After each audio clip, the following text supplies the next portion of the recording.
Some young women in South Africa say their rights don't appear to matter. Organizations advocating for women's rights say, while much has been done, more is needed to prevent women's rights from being violated and to restore the dignity of women. Zola Sholwana has more.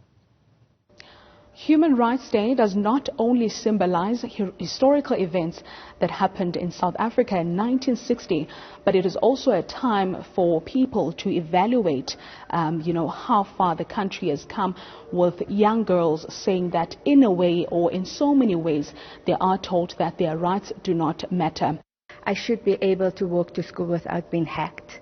I should be the right to education.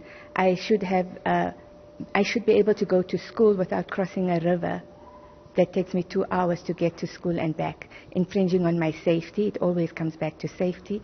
I have the right to free menstrual products. I don't choose to have a period, but I can choose to have sex. If we're giving away free condoms, we can give away free menstrual products. Some people wouldn't see the point of celebrating this day, mainly because there are certain rights that they feel like, are not practiced or not spoken about. What can be done to address such issues? So in South Africa, we're lucky we have laws, but the thing is to uphold those laws. So I feel like we need stronger leaders who take these issues seriously.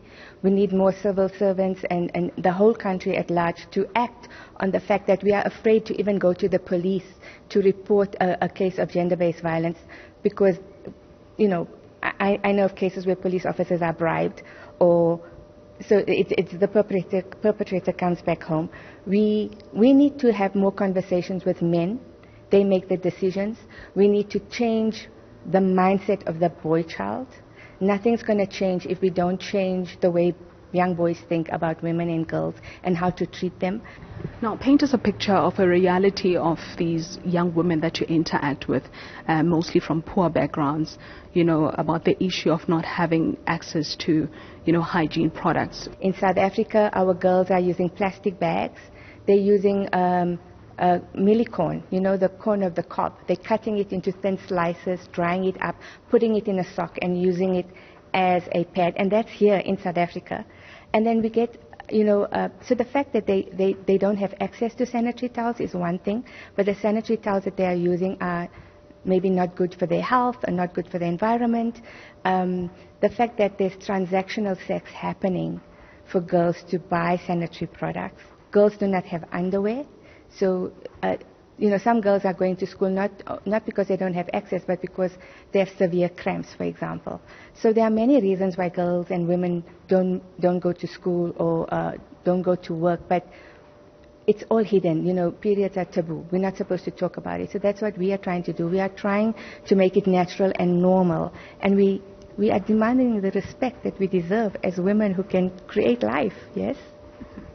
Thank you very much. That was Zakira Mohammed from MENA Foundation, essentially outlining challenges that young girls are currently facing in South Africa, as some of them are saying that they are aware that they do have rights, but they feel like those rights are not, are not being applied, as they're still, facing challenges of having, lack of access to sanitary products for their periods, and some of them, are subjected to child marriages, and some of them, don't even have access to education because of the challenges that they are encountering along the way. And she says that a lot can be done to address those issues so that this day becomes meaningful to a young girl out there in South Africa.